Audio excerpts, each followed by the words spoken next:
That was your lessee accounting. And let me just go back to the first slide for that entire topic.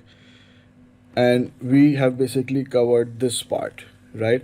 We did the lessee accounting for IFRS.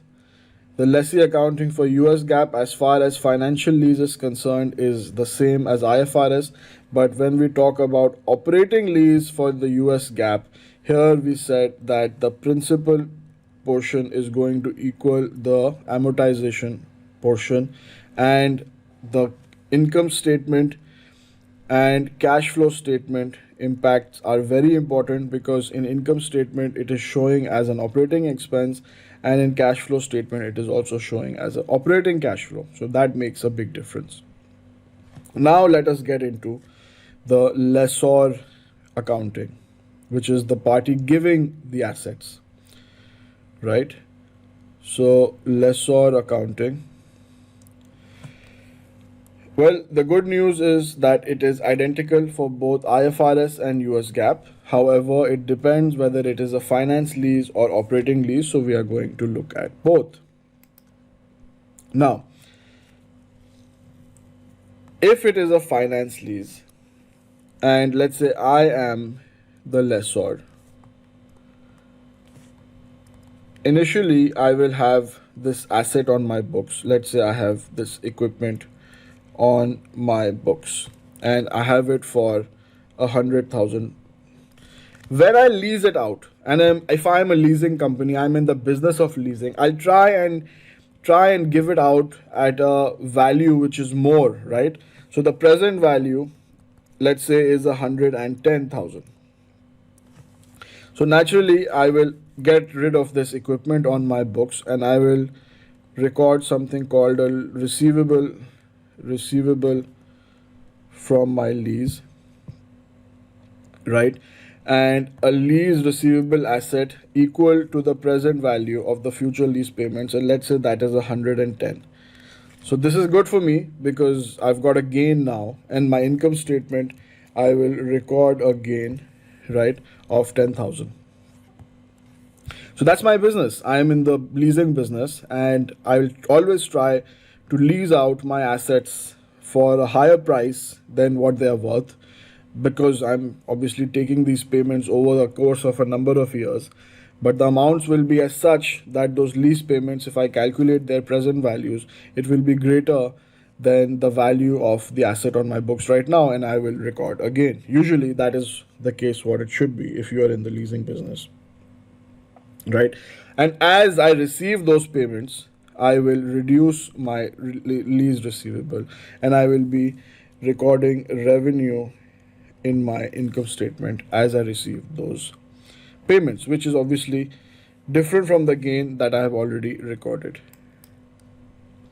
So what happens to my financial statements? I'll record the receivable, I will record the gain, if any, right? And as I receive the income, I will record that income on my income statement, typically as revenue, especially if I'm a leasing company. And all of these will be treated as operating activities because this is my operation, this is my business, right? Now, what about operating lease? Here, it's different because the asset is staying on my balance sheet, right? So on my asset side, I will not get rid of the asset, which is, let's say, an equipment. This stays on my balance sheet. So my balance sheet is not affected. I will even depreciate this asset.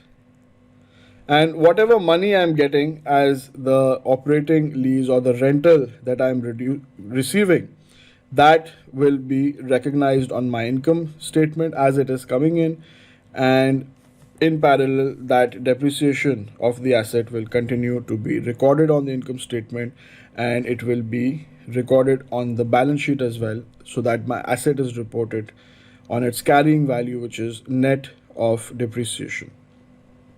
And of course, since this is my business, all of these cash flows will be reported under operating activities.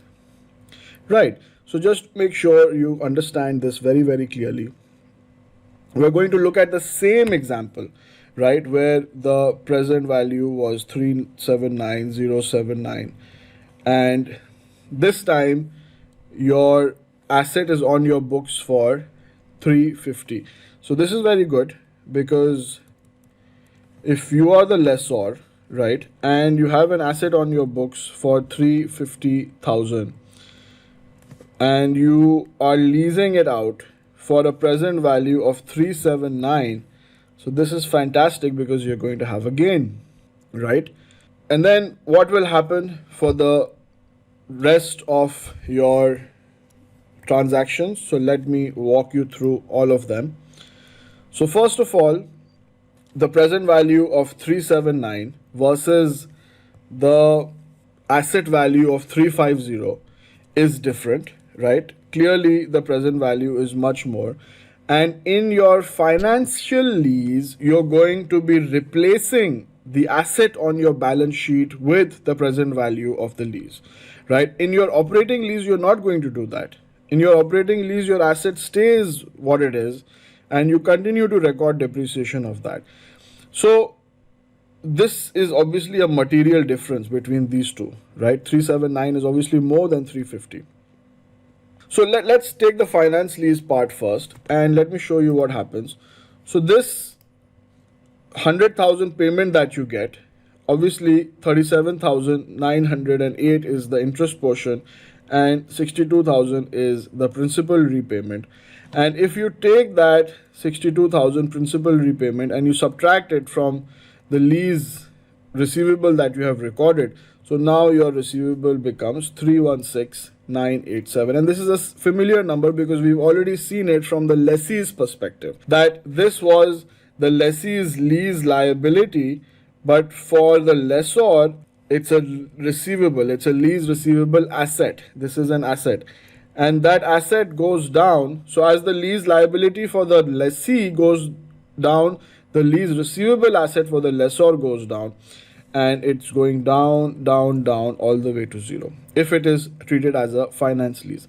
However, if it is treated as an operating lease, first of all, it starts off with 350, it is depreciated to zero, right? So you can see the numbers are different on the balance sheet, and naturally the difference is because for the finance lease you're starting off with the higher amount, whereas for the operating lease you're starting off with a lower amount.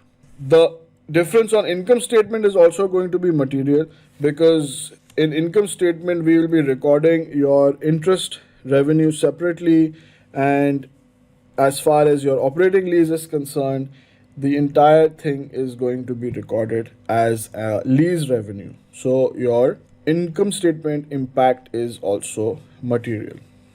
As far as cash flows are concerned, both of the situations will be the same, because I am a leasing company and this is my business, right? So whether I am treating it as a financial lease or operating lease, that money coming in is going to be shown under operating activities.